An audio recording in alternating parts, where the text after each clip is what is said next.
¿Alguna vez has escuchado que hay que estimular las praxias y las genosías? ¿Sabes qué es eso? Bienvenidos como siempre aquí a este canal, un canal para aprender sobre el tema de la demencia, del Alzheimer, de todo lo que conlleva esta enfermedad en el adulto mayor y más cuando nos dedicamos a cuidar y también pues a aprender. Dentro de todos los trabajos que se realizan con los enfermos de demencia, de Alzheimer, inclusive con personas que empiezan a tener primeros deterioros cognitivos, existe unas terapias que se las conoce como terapias de estimulación cognitiva.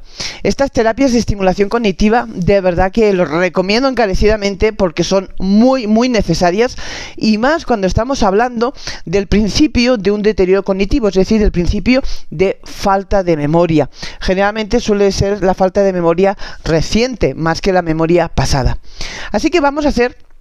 Yo les he dejado aquí, he hecho todo un resumen para no alargar mucho el tema, pero he hecho un resumen de lo que creo que es más importante que tengamos en cuenta, o ustedes, o vosotras, las cuidadoras, que tengáis en cuenta cuando hablamos de por qué es tan fundamental hacer terapias de estimulación. También hay terapias de estimulación, además de la cognitiva, también hay la emocional, la conductual, donde en la conductual principalmente lo que se intenta es mejorar, digamos, la conducta, el carácter, la forma de reaccionar, la forma de interacción social, la forma de interactuar con la gente, con la familia, ¿no?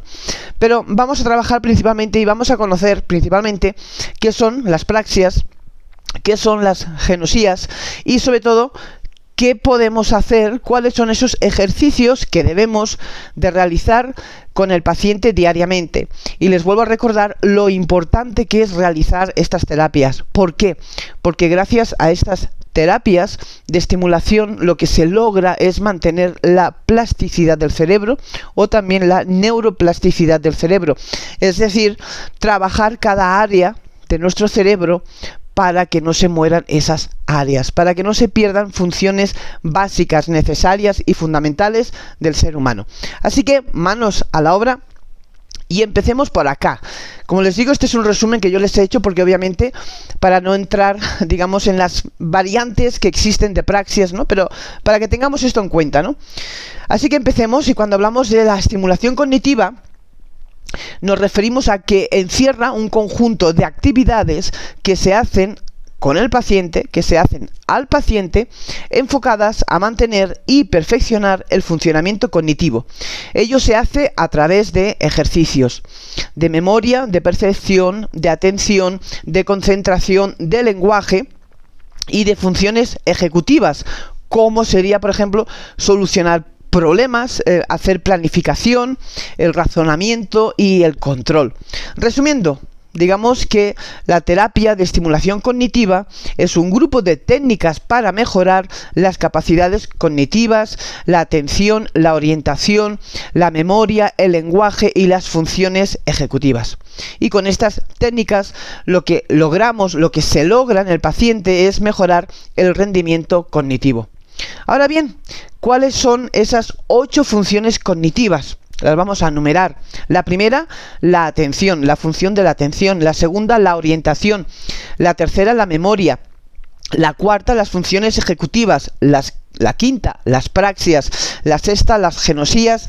La octava, el lenguaje. Y la octava, la cognición social y las habilidades, además, visoespaciales. Creo que también muchas veces, estoy convencida, habréis escuchado que os hablan de lo que es tiempo y espacio, ¿no? Pues también dentro de estas funciones cognitivas está también la de trabajar gracias a la terapia de estimulación cognitiva precisamente las habilidades visoespaciales.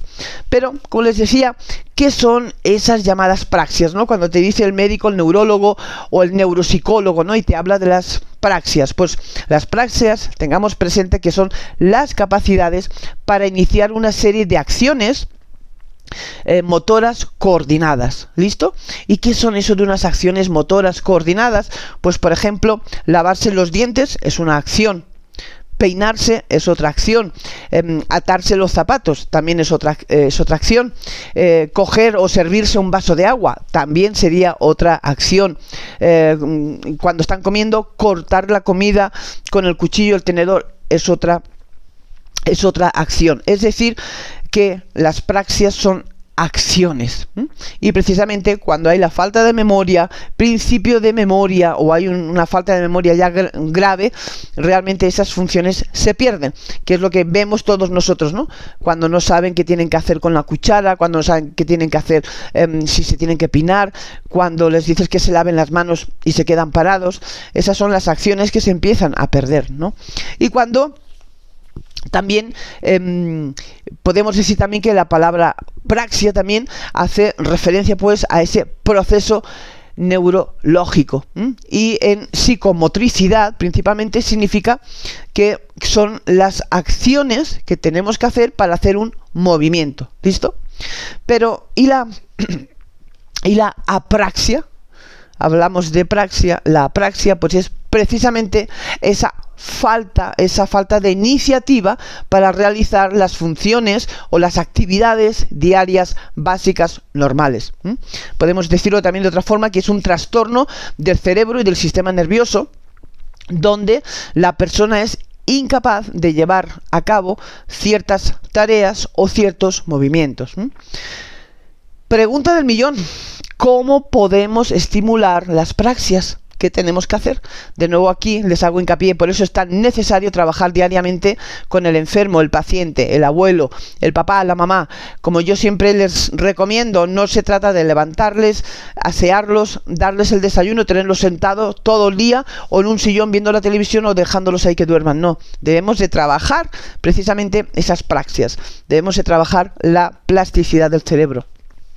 Entonces, ¿cómo podemos estimular pues esta función, ¿no?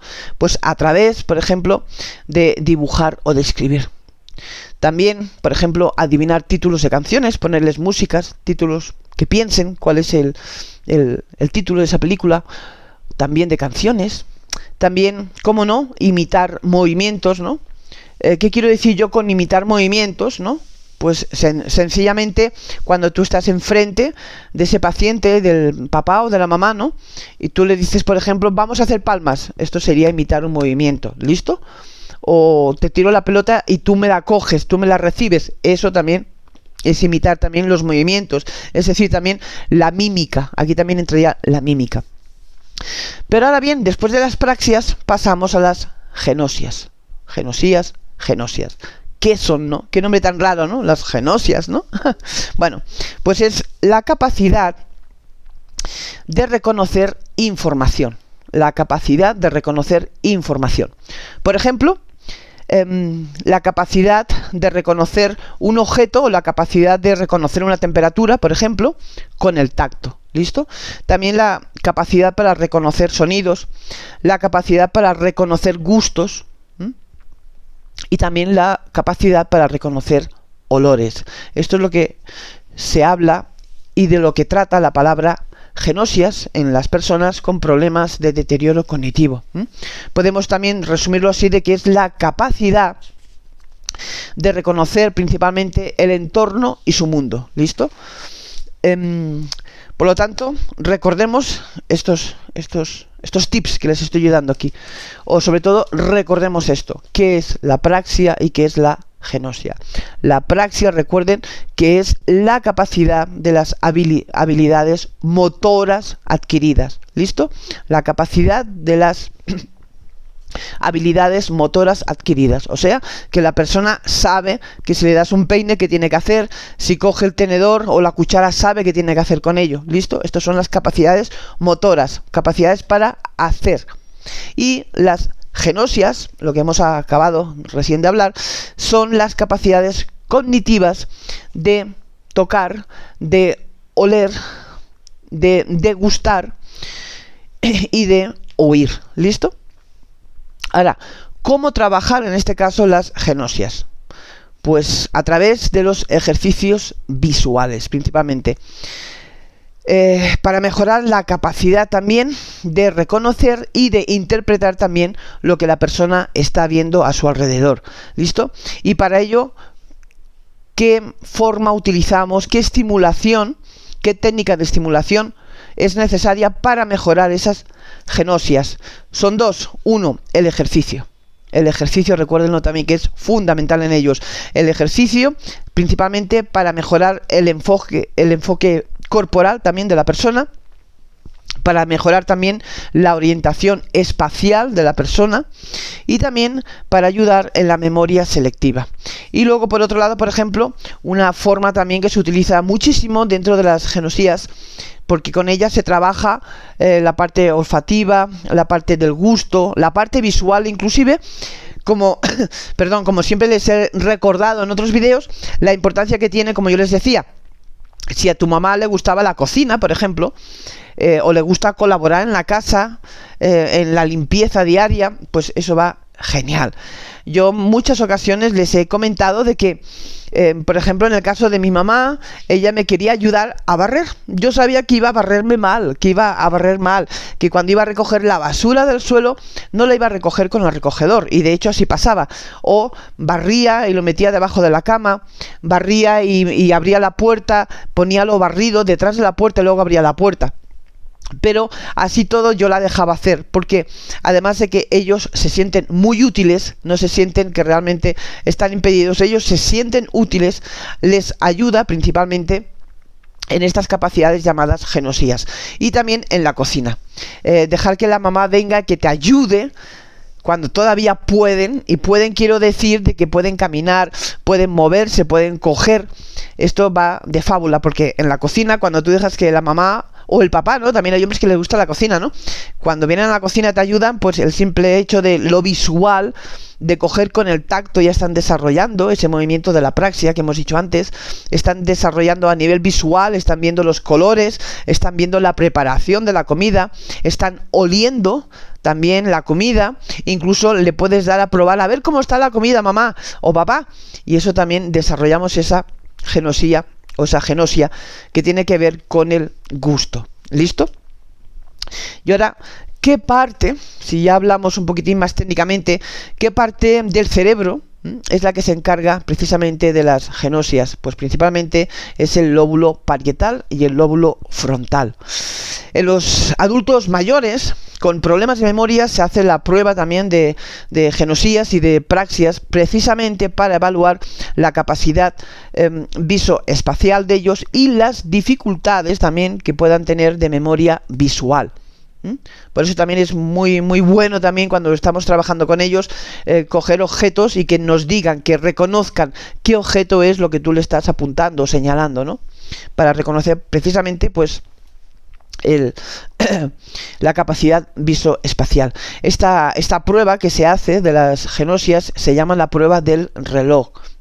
Y se logra, gracias a esta prueba, se logra saber cómo están las capacidades visoespaciales del paciente, el conocimiento también, el número y la atención.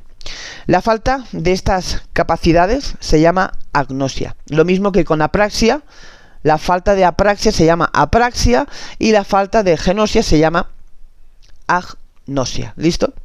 Y también existe otro test, que el nombre quizás es un poquitín como complicadillo de recordar, ¿no? Este nombre de este test se llama el test de Poppel-Reuter. Poppel-Reuter. Y se hace para evaluar la capacidad de la agnosia visual y se hace a través de un test de figuras. ¿Listo? Se ponen, o el neuropsicólogo pues coloca varias figuras, incluso dibuja varias figuras, ¿no? Y el trabajo con el paciente es que él reconozca qué son esas figuras. La apraxia, generalmente, o también se la conoce como apraxia adquirida, ocurre realmente por lesiones en la parte del cerebro, como puede ser un ictus, como puede ser también un ataque como una embolia, también puede ser un tumor, también puede ser una lesión en la cabeza por una enfermedad que afecta al cerebro. Y también creo que en alguna ocasión alguien de ustedes habrá también escuchado lo que es la agnosia semántica. La agnosia semántica, que es la pérdida de la capacidad de poder identificar objetos. Eso es la agnosia semántica. Y por ello, como les digo, es tan importante este tipo de terapias. Y por lo tanto, pues recordemos que existen diferentes tipos, ya para finalizar, de agnosias, como son las visuales, las auditivas, las olfativas y las somáticas. Así que con este resumen, para que ustedes entiendan, cuando el médico recomienda o el neurólogo le puede recomendar las terapias de estimulación cognitiva, que están enfocadas principalmente en que la persona no pierda esas capacidades que forman parte de nosotros, del ser humano, esas funciones también motoras, como es la apraxia, que no pierdan pues el movimiento, lo que tienen que hacer en esos movimientos diarios, como es lavarse los dientes, como es peinarse, y también principalmente las genosias, como yo les decía, es para evitar que precisamente pierdan esas otras capacidades, como son la auditiva, olfativa, la de gusto y sobre todo visualmente.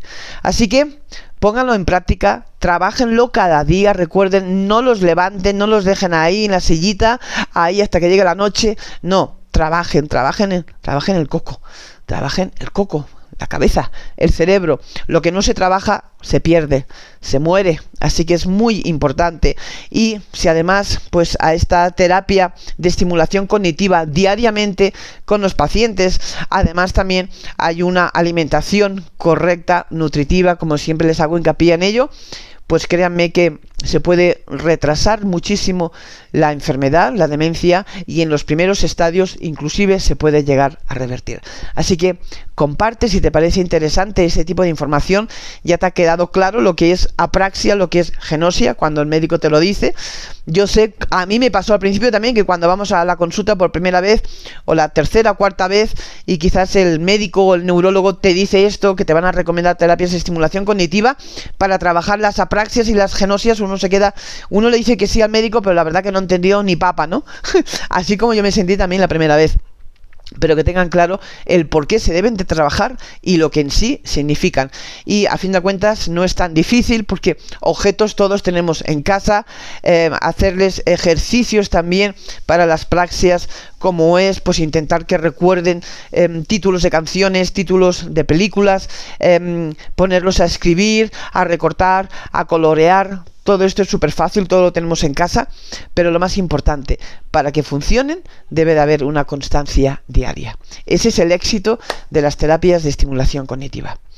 Gracias, si te gusta este canal, compártelo como siempre yo pido, porque hay tantas personas que entran por primera vez en el mundo de cuidadores que no tienen ni idea realmente qué tienen que hacer, porque una cosa es que te diga el médico, tu papá o tu mamá tiene demencia, o principio, te receto esto y te vas para casa, y hasta dentro quizás de 6 meses o un año no vamos a llamarte para hacerle pruebas otra vez o para ver un control, sino que tú tienes que estar en casa. Así que todo este tipo de información para mí creo que es una información de muy buen contenido y que puede ayudar a miles de personas, inclusive a ti que me estás escuchando. Como siempre, gracias y nos vemos en el siguiente.